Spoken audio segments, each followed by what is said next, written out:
Hi, this is Richard Ruchman with another audiobook review. The book I'm reviewing today is The Girl She Left Behind by Sarah Graves, produced by Dreamscape and published by Bantam Books. The Girl She Left Behind is narrated by Kirsten Potter, whose singular accomplishment is to render the two main characters in such distinctive voices as to make them easily distinguishable.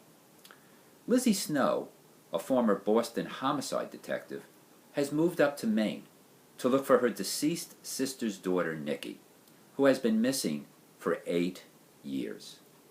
Here we meet Lizzie Snow, described in the third person. Listen, I've got a local teenager gone missing.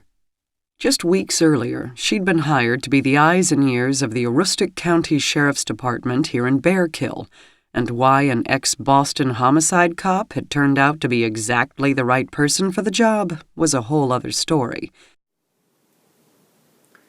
Jane Crimmins, the other main character, is written in the first person and is introduced along with her cousin Cam. It wasn't even my idea. Nothing ever was when my cousin Cam was around.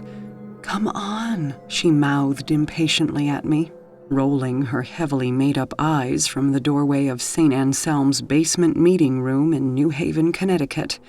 Under the room's buzzing fluorescent lights, I sat on a hard metal folding chair pulled up to a long table with a dozen other teenage girls, all of us knitting industriously. There are two parallel stories, 15 years apart, that drive the action in this novel. The first, described in the past, involves the abduction of Jane and her cousin by Henry Gemerly, a serial killer who, similar to the infamous Ariel Castro kidnappings of women in Cleveland, Ohio, keeps multiple women locked up in his basement. Jane escapes from captivity, but leaves her cousin Cam behind. The second story is the disappearance of Tara Wiley, a 14-year-old rebellious teenager who has been abducted as well.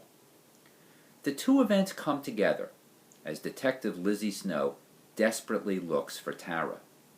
The third character, as if in a Gothic novel, is wildfires that are consuming the local Maine woods and complicates the search.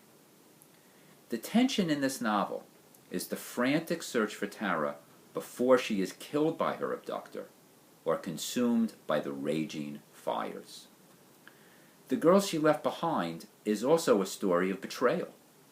Jane betrayed Cam by keeping her captivity a secret after she escaped from Henry Gemerly. Jane, in turn, feels betrayed by Cam when Cam, in a Stockholm Syndrome scenario, imagines a life with her former abductor Gemerly, who has escaped from a mental institution. And Lizzie Snow, who was betrayed by Dylan Hudson, a lover who did not reveal that he was married, has to deal with her conflicted feelings for him. The audiobook is well produced, with competent narration and strong, nuanced female characters. It's a riveting and entertaining story that will certainly keep your attention. I recommend it. This is Richard Ruchman with another audiobook review.